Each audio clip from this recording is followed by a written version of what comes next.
Vamos falar agora sobre a bissetriz. A bissetriz, como nós já falávamos, ela divide o ângulo ao meio. Mas e quando as bissetrizes se encontram? Se liga. Aqui eu tracei a bissetriz do ângulo A, que significa dizer que esse ângulo aqui ele foi dividido ao meio. E tracei a bissetriz do ângulo B. Significa dizer que esse ângulo aqui ele foi dividido ao meio.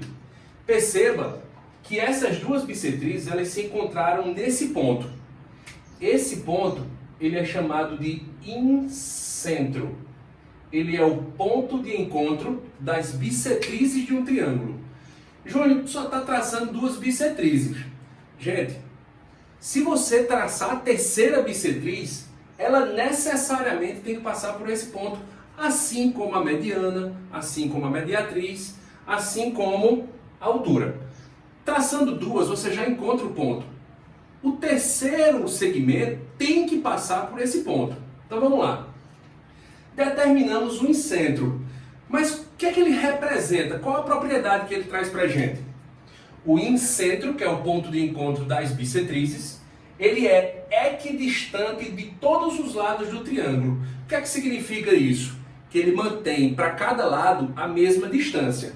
Então a gente poderia aqui, dizer o seguinte: a distância do incentro para o lado AB, lembra que é a menor possível, essa distância tem que formar um ângulo de 90 graus.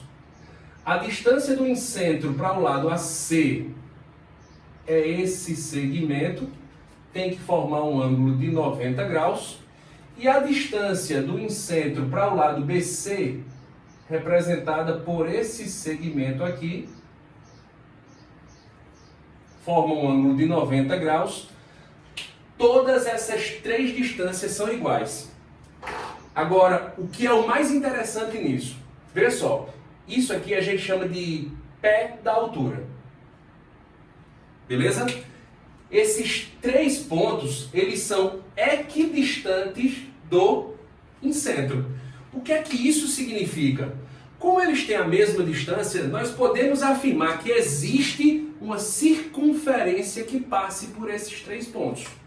Ou que passa, né? Vamos poder afirmar que existe uma circunferência que passa por esses três pontos. Olha só. Como essa circunferência está dentro do triângulo, a gente vai chamar essa circunferência de inscrita. Então, a consequência disso é que o incentro ele vai representar o centro da circunferência inscrita no triângulo. Olha só, essa é a circunferência inscrita. Beleza? Então, incentro, ponto de encontro das bissetrizes, é equidistante dos lados. Em consequência disso, ele vai ser o centro da circunferência inscrita no triângulo. Beleza?